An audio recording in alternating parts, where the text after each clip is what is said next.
And welcome to another episode of Unstoppable Overcomers with our episode 15 with our amazing guests, Anne-Marie and Marc McAllister. But before we do that, I want to introduce to you our tonight's sponsor for the show, Dr. Christy.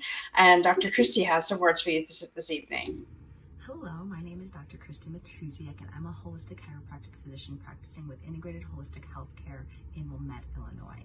I help people overcome their health conditions and achieve their health goals through natural healing holistic methods that are unique to each individual.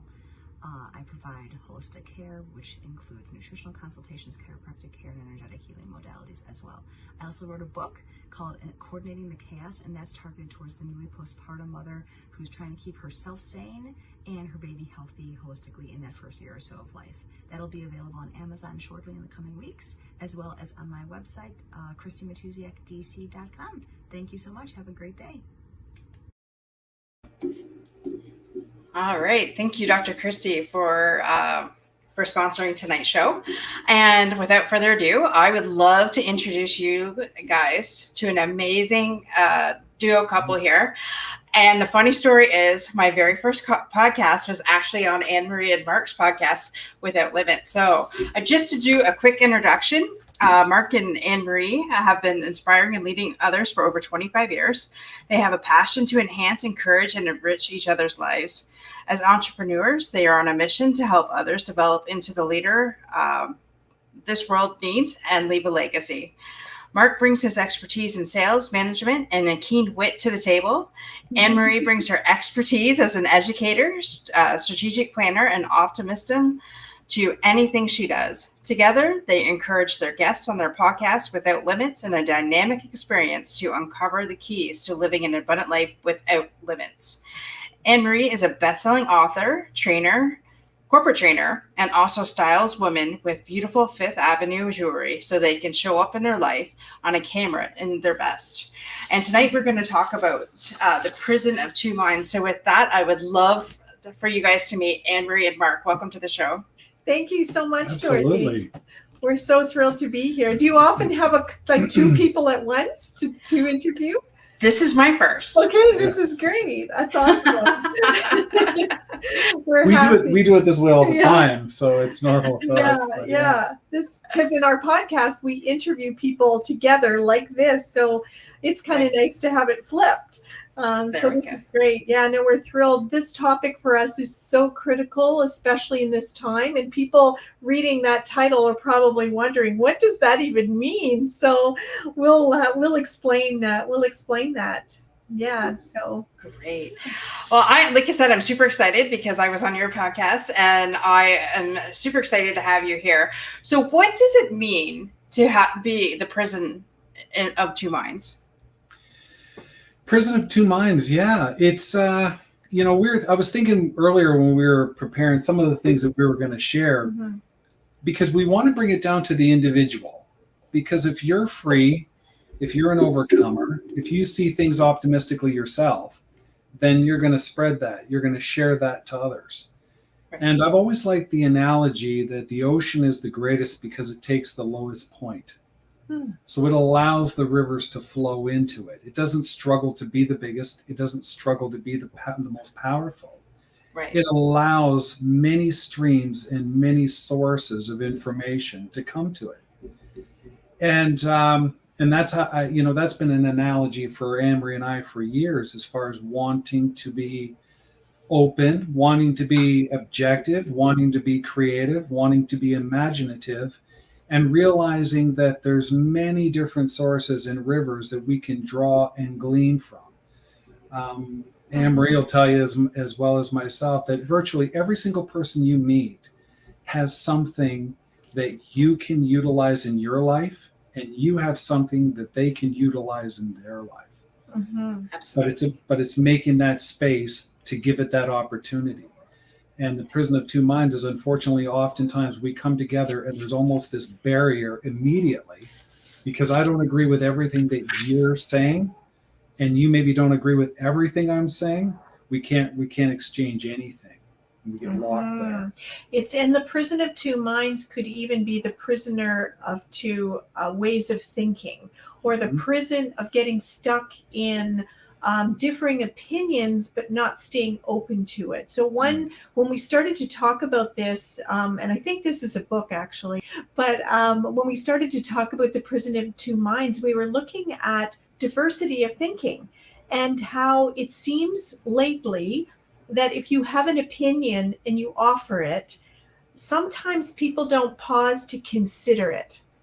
And Right. that's what we want overcomers to do, is to be able to sit in the middle, to sit in the muck with someone else in a diverse way of thinking and not get stuck in each other's prison in your mind, to not consider another way to look at something or to grow. Where would we be if we hadn't, reevaluated some of our early thinking, like maybe from our family or from school? And it's like, we've grown. That's why people went to school. That's why the people would have a mentor.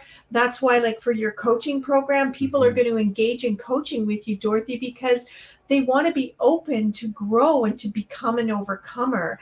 And we're seeing this prison is locking people out of possibilities of becoming an overcomer.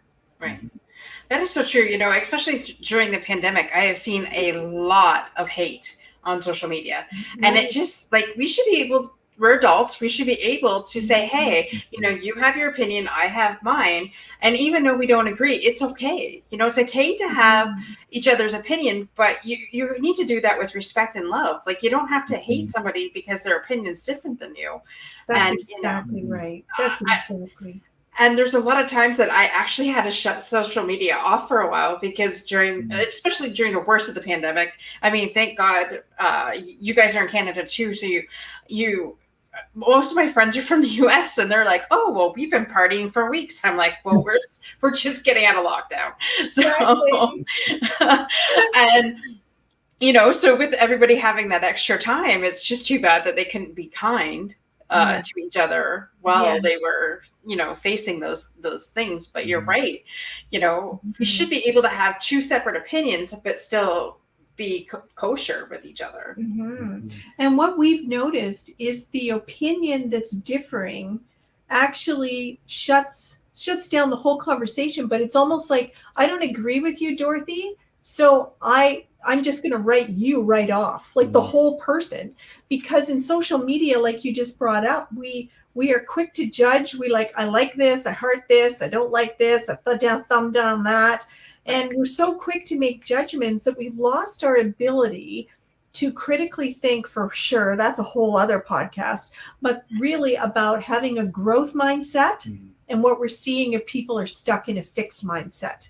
And you probably heard that thinking before, but when you think about, like you just said, with social media, the lack of ability to stay open, to grow and consider. And that's what I used to teach, critical thinking, in college and university. And I would say to my students, you may not agree with because I always put controversial things on the table. I say, you may not agree with this, but will you consider it?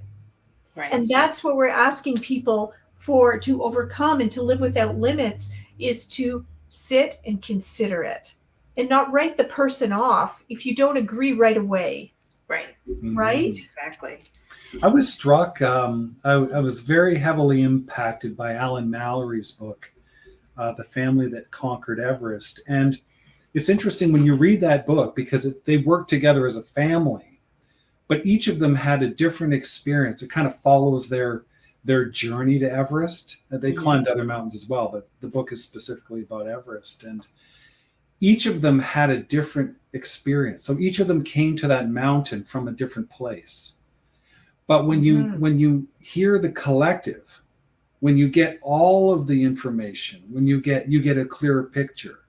I like an analogy I heard one time of two people looking at a large sculpture from the opposite sides. And they come to that sculpture from that side every day and they see that view of it. And the other person comes obviously on the other side. And this goes on for a long period of time. But we can't always go completely around to the other side of the sculpture, but we can meet in the middle.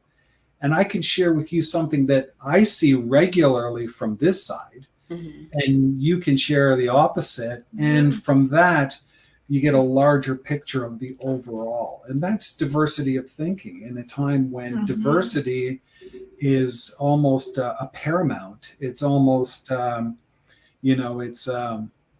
it's so heavily on the minds of people. And it's interesting how we're so resistant to diversity of thinking, diversity of opinions and ideas.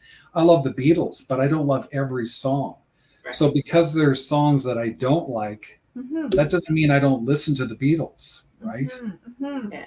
Right. Exactly. There's something you said earlier about growth. Now I don't know about you, but I'm sure you guys do. But I have put a lot of personal development into myself since the pandemic hit. And every day it seems like I'm growing each and every day.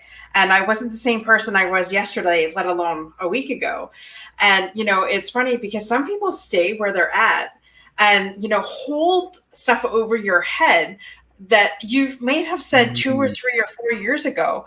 But I'm not even the same person I was yesterday, let alone 4 years ago. So to hold that over my head is ridiculous. And okay, so Mark's got something there. No, Anne-Marie was talking about that. She made that exact point when we bounce ideas off, anything that we're doing. Yeah. And she made that exact point, Dorothy. Yeah. And someone came up to me and said, "You've changed," but it was a negative. It's like, "You've changed." Thank you. Yes, I have. I've done a lot of work since you were in my life, and now I have changed. And absolutely, and I would agree, this pandemic has been such a blessing for us. Not only the podcast that we started, but I've written 2 children's books. I'm a best-selling author now with a leadership book. I've started selling jewelry. Mark has grown in his podcast that he's recorded 100 podcasts. Like, we have taken this time as a gift. Right. But to grow, like you said, to grow and learn, if we don't use a crisis as a catalyst to make us better, what a waste of a crisis. I love that. Use the crisis as a catalyst. I love that. Right? Exactly. It should be a catalyst. Everything in our life can be, but especially a crisis, because it's given many people the gift of time that they didn't have. Yeah. And you hear about some people chose different things that maybe weren't healthy choices, or but everyone had a gift. Like, here's the plate, here's the gift of time. And right. I'm not going to lie, there's been some people, they've lost their businesses, and it's been very, very difficult. I'm not saying that, this is so nice, we can stay home and think and read books. Right. It's been hard for many families, but there's also in there that gift, and many people reevaluating. But in that, Dorothy, comes those opinions. We grow, like people coming out of your coaching program that you're starting soon, they're going to come out with some different opinions. They may go home, and the person that they live with or their best friend might say, What are you talking about? Well, no, I really believe this. No, that's dumb. Why would you think that way? Because they want us in a box or something, And people that don't understand growth, number one, or want things to stay the same, will put those people down that are trying to better themselves, because they just don't understand. It's like, just because they are stuck in their box doesn't mean the rest of the world has to stay stuck in theirs. Yes. And I noticed that because I know, I have over the years had several different businesses that I've started, and they might not have all gone well, and I've had some success in some and huge success in others. And my family only remembers the ones that I didn't succeed at. And they're like the amount of hours that I would put into it. And I back when I was, young and dumb, I would spend it seemed like 24 hours a day on doing stuff. Like, I would be up all night during the day, making phone calls, different time zones, things like that. And all my dad saw was the hard work that I put in, but he didn't see the rewards that I was getting. And it's like, they didn't understand that. And, my parents are like, okay, go to work your 9 to 5, get your pension. And, that's how life should be.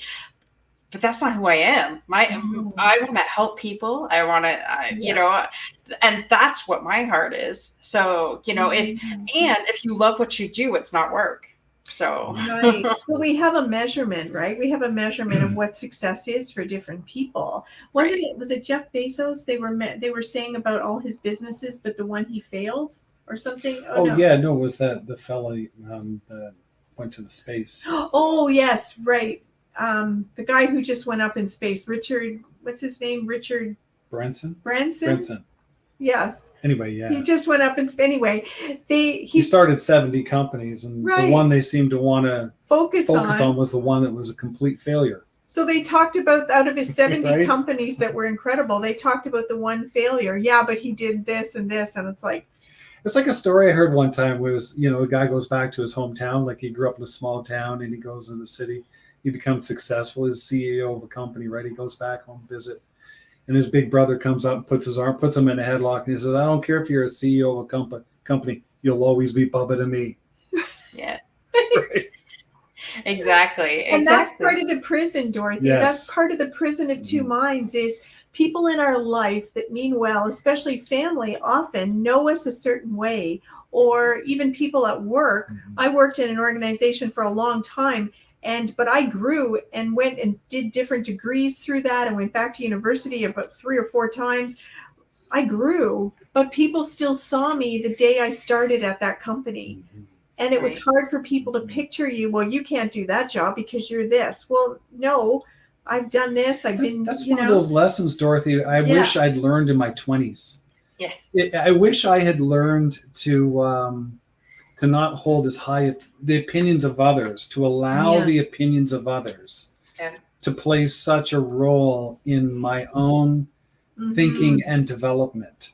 Because, part of Prison of Two Minds is we give them a perception that is not always valid. Right. We give them a perception of ourselves through them that isn't real. They have their own perception of you, and that perception may or may never change. But either way, that's not in our control. Right. What we can control is what we're doing, our destiny, our moving forward, our personal development, and instilling as much as we can in the people in our lives that actually cherish that and want that, instead of troubling ourselves with the unknown of other people's. Because I wish I had learned that in my 20s. It was more in my 40s that one started to come around. It's true. Funny you said that, because I just turned 45, and it took a pandemic at age 43 to really step into who I am. And because for years I would just do what everybody wanted, what was expected of me, and things like this, and never say what was really on my mind. And that when I stepped out of my shell, because God said, hey, you need to tell people what you've been through, because you can help these people. And by keeping our mouth shut, we're actually hurting other people. And when somebody says it that way, I was just like, really? So even though there is the occasional time I still go through that where like, oh, I really don't have anything good to say. But then I'm like, yes, I do. Like, shut up to that voice in your head that says you're not good enough, because I am. Exactly. And that's one of the strategies that we wanted to share about how to get out of prison is the self-talk. And part of that is that new person who you're becoming. And sometimes it's the future person, but that self-talk is so critical to living that overcoming, abundant life, to not be your own worst enemy. And you should be your biggest cheerleader. And what is that self-talk? And if you hear those chirping, whatever tapes playing, it's going, wait a minute, stop it right away. That's an old tape. That's not true anymore. That was a different person. I've evolved. Think of our cells in our body. I'm in healthcare, but think of our cells in our body. We become new human beings every 7 years. Like our cells are constantly growing. So we're not even the same person. So when we're telling ourselves these things, we have to stay. So you're your 4th version of yourself? Exactly. I've had the same wife 4 times. I'm just getting better and better. And you only had to marry her once. Exactly. That's when we had to renew our vows last year. We were new people. But self-talk, right. Self-talk is doesn't critical. mean you don't take yourself into the bathroom sometime, someplace, look in the mirror and say, hey, this isn't you. That's not going to work. You know, you can extrapolate that position idea. Yeah. You know, you splash some water on your face and you reframe. We're the masters of reframing. Yeah. That's really, I mean, that is crucial. That's kept us out of the Yes, prison absolutely. the most. Yes. Is being able to reframe, is to be able to, and how I describe that is you take a situation and you put a new frame around it. It's something's presented to you. And if you want to go into discourse or dialogue with somebody, you might have to take your frame off for a minute and just say, okay, I never looked at it that way. I'm going to put that new frame on. Have you ever heard of the ladder of inference, Dorothy? Have you ever heard of that? Vaguely, I don't remember exactly, but yeah, it's a really cool tool that I used to teach students in critical thinking. And really what it was is we have data presented to us all the time in the world. So data comes to us and we overlay it over our personal experience and what we already know. And a lot of people stay there and that becomes their prison. And then anything new coming, it's going, nope, reject, reject, reject. I'm happy in my little prison, even though the door to the prison is open, but they stay stuck in that prison. But then what you have to add is new data. You add the new data to that and keep going up the ladder till you can take your experiences, add the new data, and think about it in a different way, and then take action. Most people, you've heard people jump to conclusions. That's what people do with the prison, is they hear something just in their worldview, jump to a conclusion. Well, we want to help people not in a prison, but get the data, circle around, add the data, think about it, overlay it to what you know and say, okay, now I can take action and pause. And it's sitting in pausing in it instead of just, because social media is training us to judge everything so quickly. Yeah. Make a snap assessment. Yeah. And it's almost you're all, you know, the easiest thing to do. This is the easiest thing to do. You hear an opinion or somebody shares an idea with you and you flip it and bounce back the opposite of that. That is the easiest thing to do.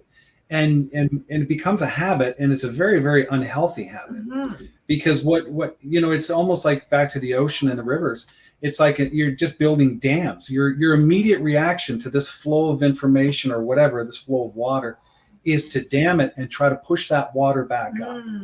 And it's so easy to do. It is the easiest thing to do.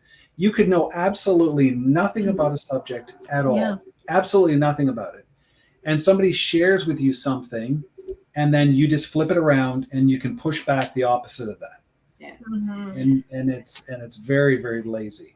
Or the other lazy way is to attack the person.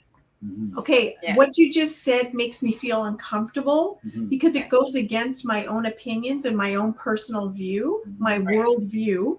And your worldview is not comfortable to me. So I'm going to just say no. All of it. And I don't like you, and you're dumb, and it's, you know, they do that.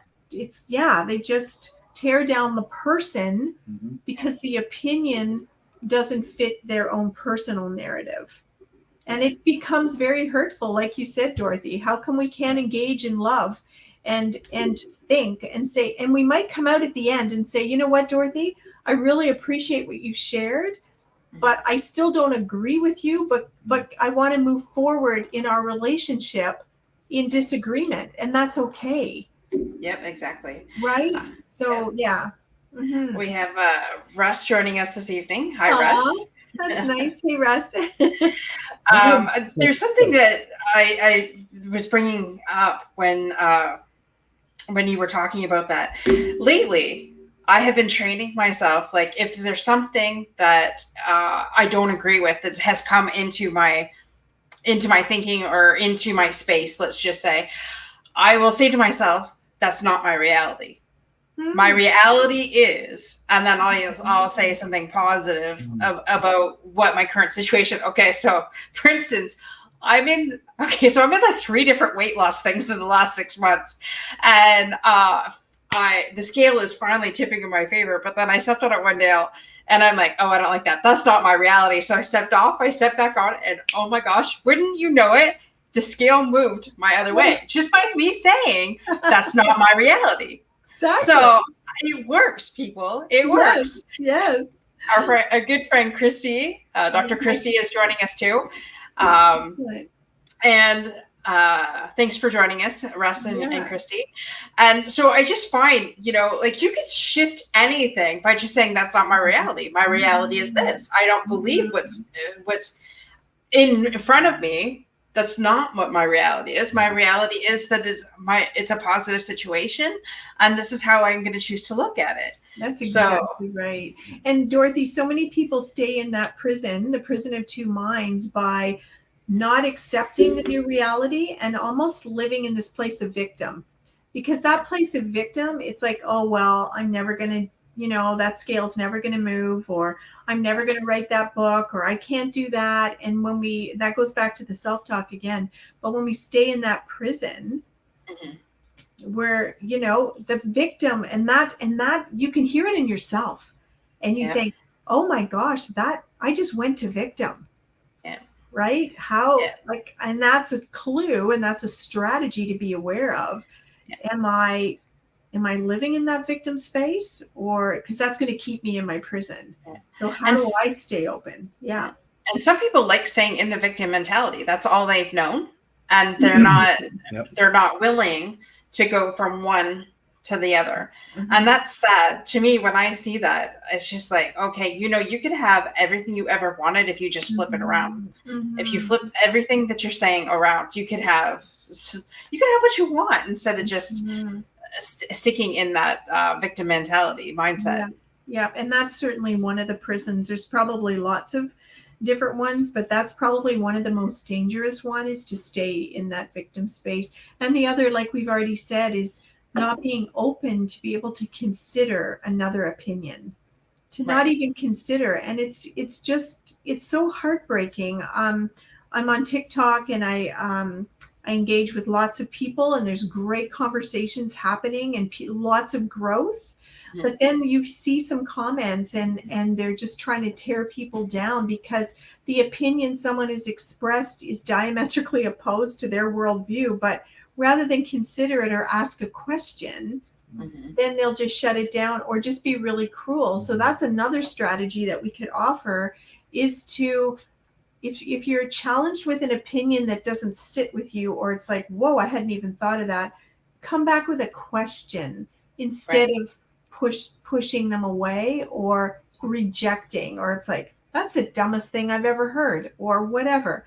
Turn it into a question and say, how did you come to that conclusion? Oh, yeah. Tell me more about your thinking behind that, instead of just going, where's the data?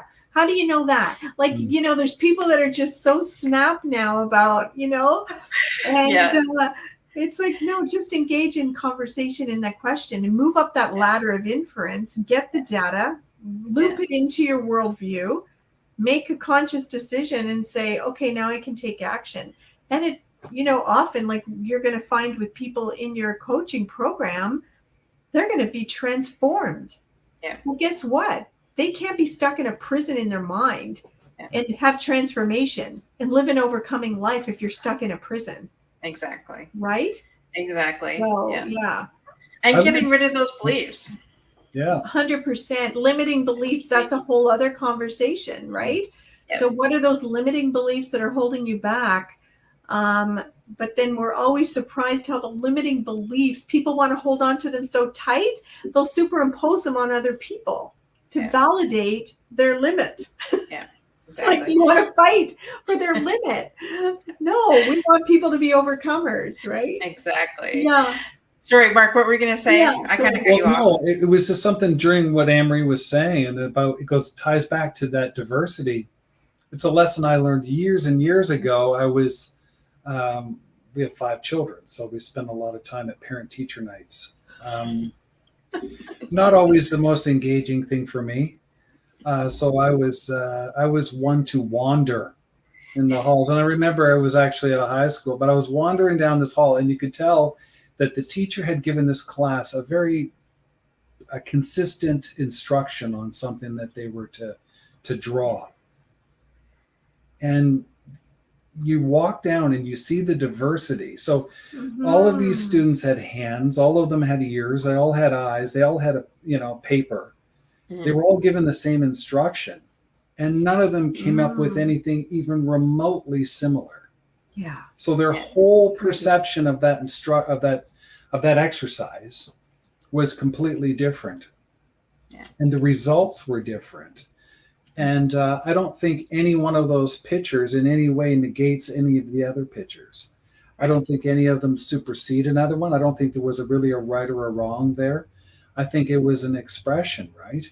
And the point between someone hearing an instruction and then coming to a finished product, in there is where you can learn an incredible amount of things from somebody. Right. Because we always look at, well, okay, so what is your outcome? And oftentimes it was something along the road in their journey that is the thing that you need right now in a completely unrelated area in your own life. Right. And if we're not listening, we'll miss it. We will always miss it if we're listening. I mean, I'm a miner. Anne-Marie will tell you that. I'm a miner. I want to know. The shortest way for me to grow is for you to show me the correct way to do something. There's no faster way for me. So I'm always listening for a hack. You hear these life hacks? Yes. But I want information and fact hacks, right? Right. Because you lived a life that I knew nothing about. You had experiences, different family, different city, different town, different everything. You mean to tell me that there's not an incredible amount of information in there that I can utilize?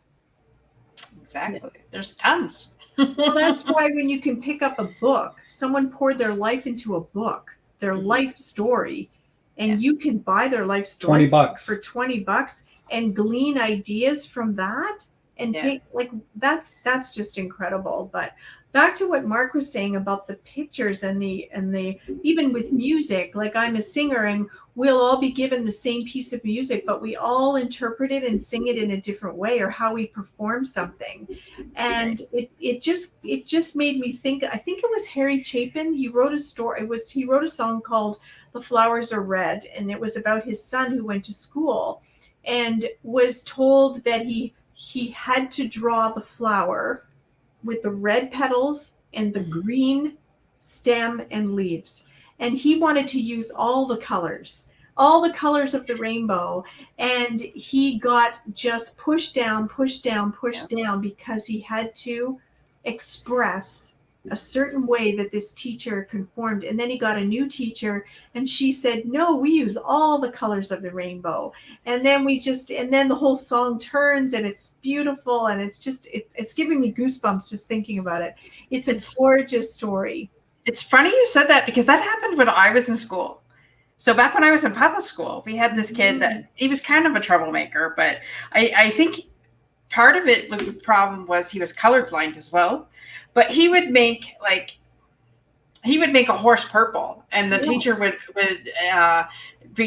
degrade him in front of the class. And like, what's the difference? Maybe it's a unicorn. Who knows, right? And who cares what color the horse was? But she insisted that it was supposed to be brown. And it's funny that you said that, because I don't remember much about growing up back then, but I that just came to my memory when you said that. And so that could be a prison in his self-talk now. It could have stopped him from fulfilling his expression, his true expression, because early on we're pushed down the heightened emotion of that, and especially being humiliated in front of others. So how do we give people the full box of crayons now? How do we help people color all the colors of the rainbow and consider that it's different is not wrong? Exactly. That's what it seems now. It's like, you're different than me, you're wrong. That's why we have to have so much diversity conversations, because people are just in this, you're wrong, I'm this way, this is the best way, obviously, and I can't consider what you have to offer. It's so bizarre. And I think the heightened access to information has has given people sort of a certain sense of leave, because you seem to, you can feel that you are an expert, or you have a lot of information on something now that, 20, 30 years ago, you would have never been exposed to your entire life. And so you bring a lot of that baggage of maybe, the way you listen, or the way you share, or the way your perceptions, you bring all that baggage to this huge pile of information now. And then it's almost like if you've seen a bunch of people sort of like rummaging through something, and they're all trying to make some sense out of it, and it's just a big pile, and everyone's just talking about the thing they found, and they're holding it up and saying, see. And I think that's played a big role, where we used to you used to listen to people who had maybe a little more expertise or understanding in an area, and then you would slowly sort of integrate that perception and information into your life and evaluate it. But without the evaluation, you don't have time to evaluate it. You're just picking stuff up and throwing it in a box, right? Because there's just so much, and it's always coming. And I think we bring a lot of those bad habits of personal discovery and listening habits, communication habits. We bring all those bad habits to this big pile of information today. And I think people are just trying to wade their way through it.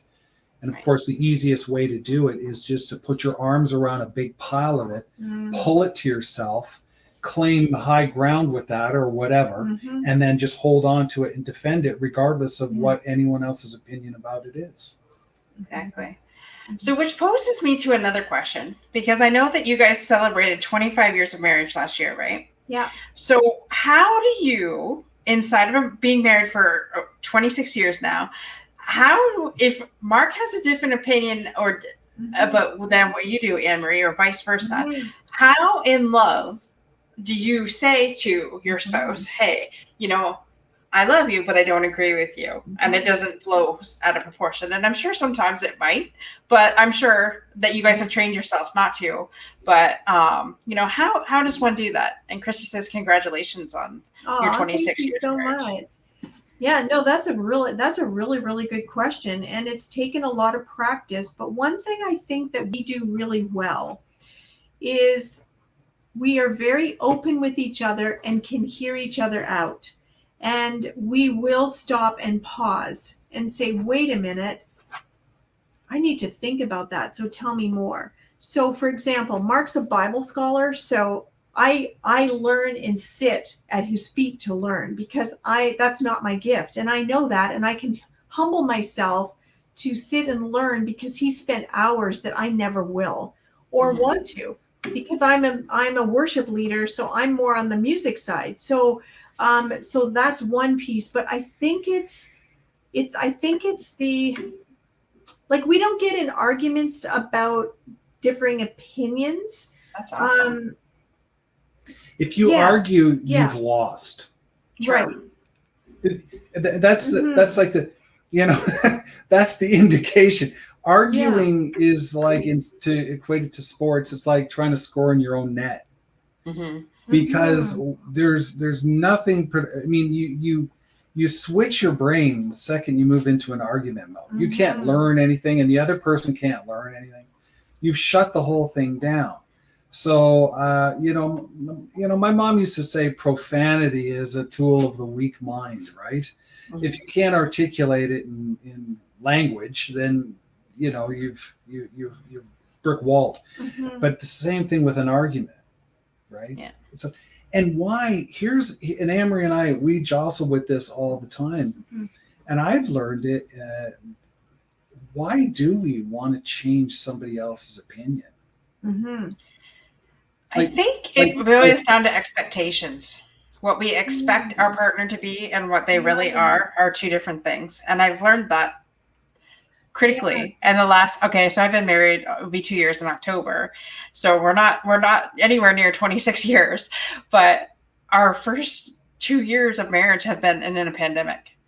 That in itself has been challenging. Yes, I bet. But I mean, it has brought us closer, but in the same sense, we've learned to communicate differently. Like before, I've learned to, like you said, stop, pause. Not everything has to be an argument. That doesn't mean there aren't sometimes arguments in my house. Sometimes there is, Yeah. but I've learned not to act instead of react, if that makes sense, and to pause and just like, okay, I'm going to shelf this conversation for right now. Let's calm down, both of us, and let's think about what we really want. Because at the end of the day, I got married because I loved him, and he loved me. So, you know, to make it work, let's not put each other down. Let's find a solution and move on. Yeah, there have to be those fundamental pieces that are non-negotiable. So we will not say anything hurtful. Yes, You decided that very early. Yeah, we're not going to say anything hurtful to each other, and our relationship is paramount. Like with 5 children too, we had to be sometimes selfish with each other, because we knew that there'd be a time when it would just be us left. And are we going to like each other? We know friends, they don't even like each other anymore at the end. Right. But there was something I was going to share. Oh, when you talk about argue, because arguing is a part of critical thinking. It's like a debate, and we argue with information. So we will take more of a critical thinking approach to differing opinions. So versus an emotional approach. Right. Now I'm more emotional. Yeah. Sometimes I will be more emotional. So that can be, sorry, our Chihuahua is excited. She thought Mark was going to pick her up. But I think it's coming again. We never got stuck in a prison of my way or the highway. Right. We have been, both of us, in humility, have deferred to the other person. Yeah. And I just say, you know what? Yeah. Is it worth it? Is it worth, you know what I mean? Is that worth that? But there's sometimes I might stand for something. I said, you know, Mark, this is really, really important to me. I need you to hear that. I need you to hear that this is so important, like related to the children or something. It's like, I really need your support on this. Or being honest about how you're feeling. I say, you know what? I'm feeling really overwhelmed with the way the house is right now, for example.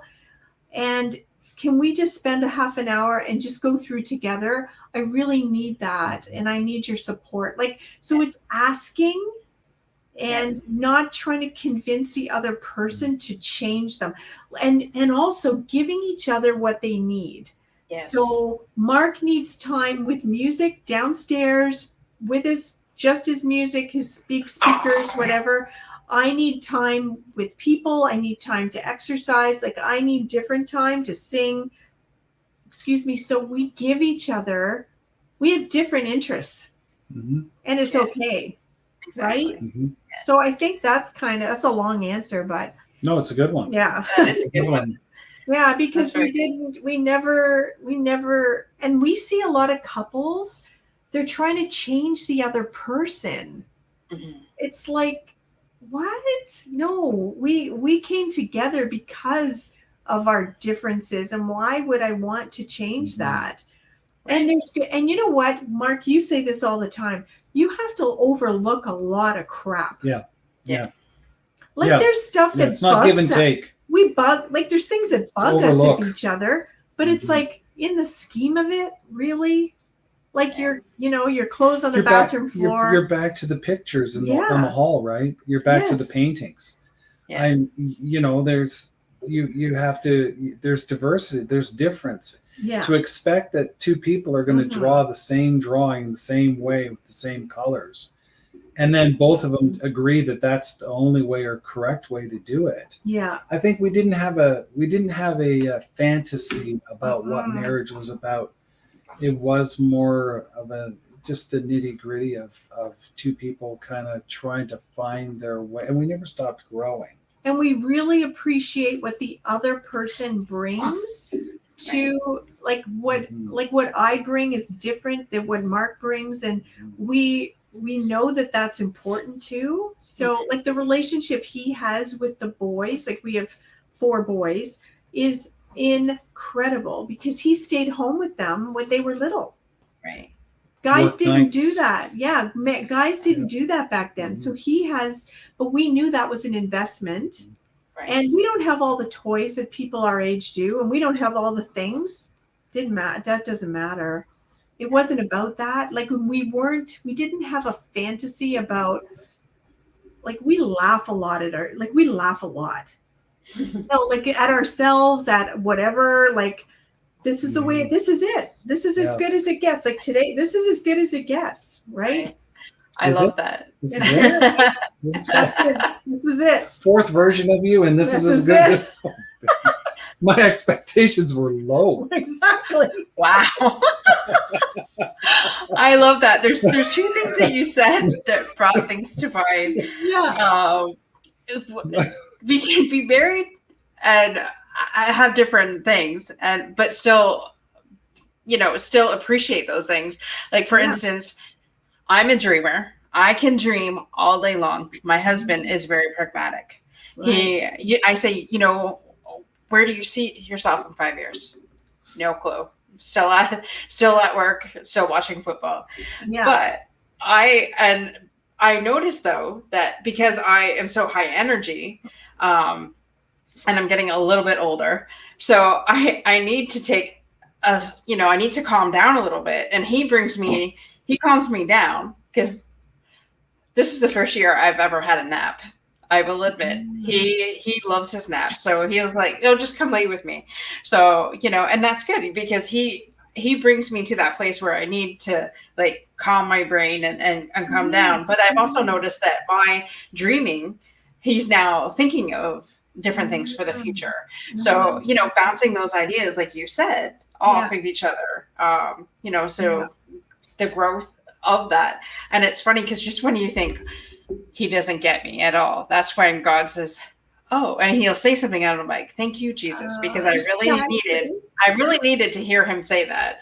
And so don't give up on your spouse, because they are listening. My husband constantly, he'll listen, won't say too much, but you could tell, because in a week or two he'll come back and he'll say, "By the way," and I'm like, "I thought we had shelved that conversation. I didn't think that you had anything more to say about it." And he'll surprise me each and every time.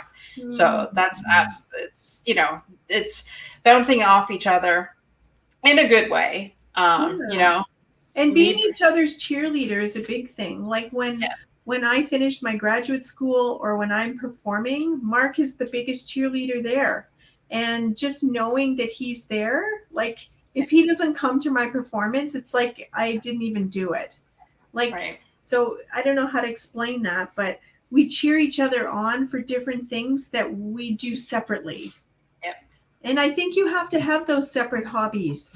I don't think, I don't think you have to have something. You have to have something else. Yeah. And be your own person. Right. And that's why when we can come together with our own opinions, because we've been looking at different things or reading different books. And then we can come together in the morning, have these conversations and going, "Look what I just read. Isn't that great?" Or he'll share a Bible verse, and we built something. Yeah, we intended to build something that's bigger than us individually. Yes. So there's my life and her life, and then we decided to build something that can only exist if both of us have engaged and put input into that. Right. And it becomes a separate thing. It becomes something altogether. Yeah. Well, that's a marriage, right? That's what it is. You build something else, and that thing that you built, it has to be watered and nurtured and grow and increased continuously, right? I think the second something stops, I heard a great analogy once, even when you're walking, you're never completely in balance. You're always off balance the entire time you're walking. And it's a movement of that balance. And a marriage is like that. Yeah. It's moving together. It's moving forward. It's always off balance, but it's the direction that it's moving. Right. It creates something else altogether by itself, I think. Yeah. Those non-negotiable things, regardless of what's going on, we will come together and even if it's messy and yucky, but we know we need to come together. Yeah. Yeah, exactly. And that's funny. I said that today that my husband is so funny sometimes, and I appreciated that about him, but then I never really thought about it. And sometimes he can go a little bit too far. But then again, sometimes I'm a little bit too serious. So today I said that a couple times, like this weekend when he said something funny, like it was just, I praised him for that. And I was just like, I was laughing pretty much the entire weekend, which was much needed. And, stopping, pausing, really hearing what your spouse is saying, because they can be funny creatures. Yeah. And just appreciating that about them. Yeah, exactly. We crack each other up all the time. And that's probably why we do well together is that we're pretty hysterical. Like we really have a good sense of humor about things and don't take a lot of things super serious. Yeah. And it's funny. There's always, if I'm struggling at work, Mark is in a different place and can support me. If he's struggling at work, I seem to have the grace and energy to support him. Yeah. So it's just being open and fluid and knowing when the other person needs you to be that rock for a certain time. And that's what I really appreciate as well. Yes, for sure. And that's overcoming. Right? And I can't be offended. No, yeah. I can't be, I'll just laugh. I don't, that's so because awesome. I don't take it seriously enough. I don't. Yeah. I really don't. I think it's all borrowed time. It's all a gift. It's all grace. It's all, anything looking too far is presumption because you don't know what tomorrow will bring. And I'm just incredibly grateful for, we should have done this on marriage. I'm thinking now. I love The Prison of Two Minds. It's amazing, but we could do another one on marriage. It's our priority. It really is. The personal development, all of the other things that we do, and all of the other activities that we do, but it solidifies everything because apart from that, well, and I think that we learned about The Prison of Two Minds because we have learned the strategies to overcome that. And we see couples who are stuck because either one person has lost themselves in the marriage and become a weaker version of themselves because they got stuck in that prison, or one is a dominating opinion in it. So it's so sad, but we still have our own, like we still have probably opinions that we don't agree totally with, but we can stay in the conversation about it. Yeah. Right. And he'll eventually come around to my way. I'm working on it. My dad says there's 2 things in the English dictionary that every man should know. Yes, dear. Yes, dear. Exactly. I thought there was 3. Yes, dear. Now. No. I've been wasting all this time and energy on that now. But it is, Dorothy, really deciding what's worth, dying on that hill for. Like, what are you, and at the end of the day, what's important? And and also with 5 children, I guess too, because we had so many little eyes looking at us. What did we want for them? And we know that we're modeling for them a relationship, right? Exactly. And they're God's spies. That's true. Yeah. They are. They hear everything. They watch you all the time. They reflect back to you, usually your mistakes. Yeah. Very quickly. Yeah. And they have a keen sense of who you were yesterday and the day before. So they're your consistency barometer, right? The second you do something that's a little out of character, it just pops right to the surface with them. Yeah. And then you hear yourself back through their mouth and you say, hey, I don't know that guy, right? I don't know that guy. That's not right. But it's also comforting for them to be in a stable place where they can come to us. Right. And we knew, like, we're more like camp counselors because we didn't take parenting probably as seriously as some people. Like, we let a lot of things slide because, again, it's deciding what's important. And does this matter in the long term? Like someone, my one son had beautiful curly hair and he wanted to straighten it. It's like, it's okay. So that'll change and whatever, but we now are friends with our adult children. Our youngest is 20 and our oldest is 33, and we love being together and we laugh a lot now, because and they see us. To the other thing, Dorothy, is they see us having time together. Yeah. Like we'll go for a bike ride, or we play pickleball, or we needed to go out for dinner, or we went away for a weekend. They knew that the nurturing that we needed was better for the family. That's right. Yeah. It's like that anchor.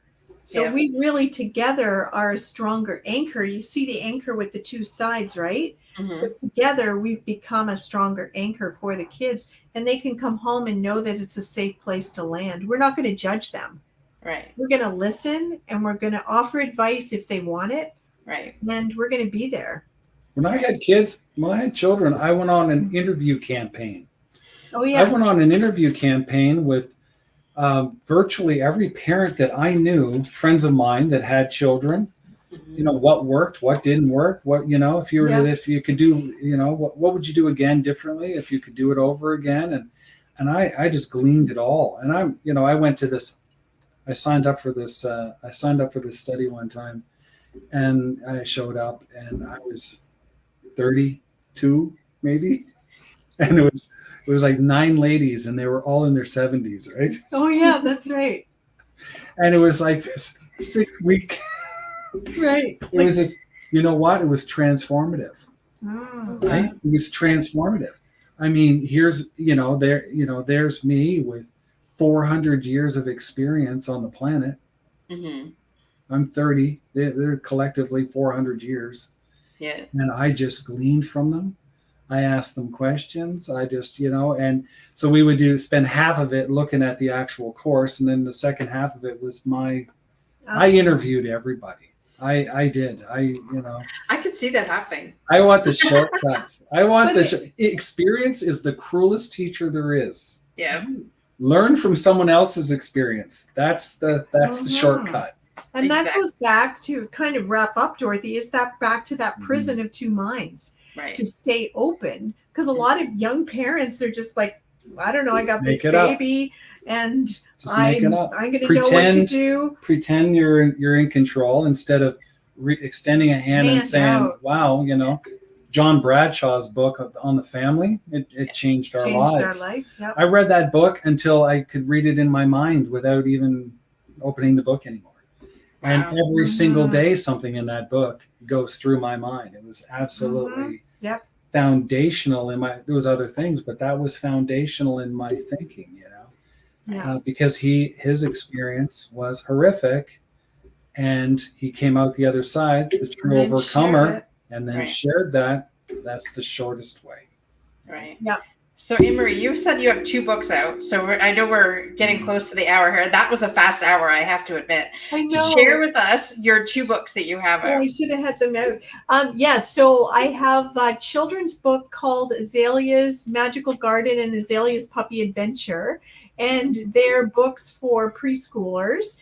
And my granddaughter and I wrote them together. So she is an author at 5 years old, and she really was a contributor. She helped choose the images. She helped frame the stories. And so they're published on Amazon.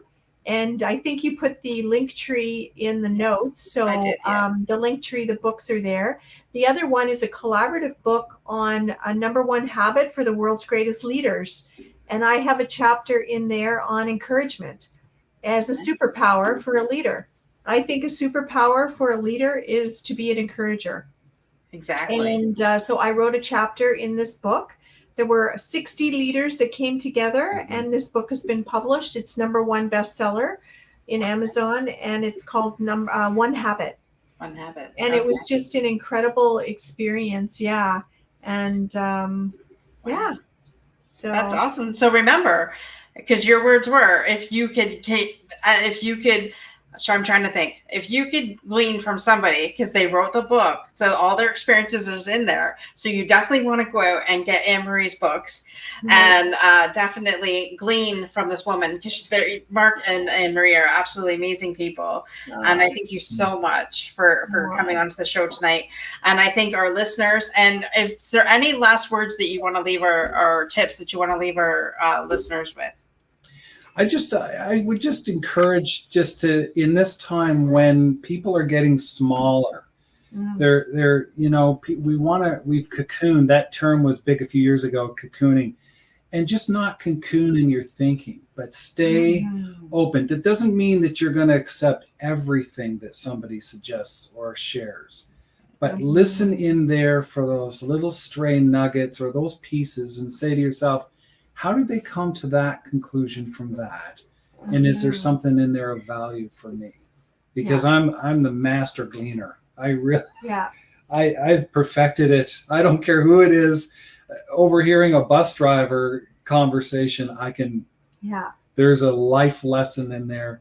And I need that life lesson. And Anne-Marie needs it and you need it. Yeah. And I would just add to that is in that don't cocoon your thinking, but be comfortable to sit in the middle of differing opinions. So be okay to sit in the middle, in the muck together and not put the person down, but in love and humility, be open to consider someone else's opinion to transform each other and move forward. Yeah. I love that. So keep an open mind, listen with the intent that you're going to learn something, not listen with the intent that you're going to speak over somebody. Thank you. And keep an open mind. Brilliant. And I love that, what you said about the catalyst. Use a crisis to be your catalyst. Right. I love that. I still love that. Yeah. Don't let a crisis go to waste. In the positive. In the positive. In the positive. Yes. Right. Yeah. Right. Well, I am so blessed to have you guys on here. Thank you so much for coming on tonight. And we will talk again because I really feel that we should do another show about marriage. Yeah. I really feel that. So we'll come back to that. But right now, we'll to honor everybody's time, we're going to end the broadcast. And we thank all of our viewers for listening. And I'll be right back with you guys. Have a good, amazing night, everybody.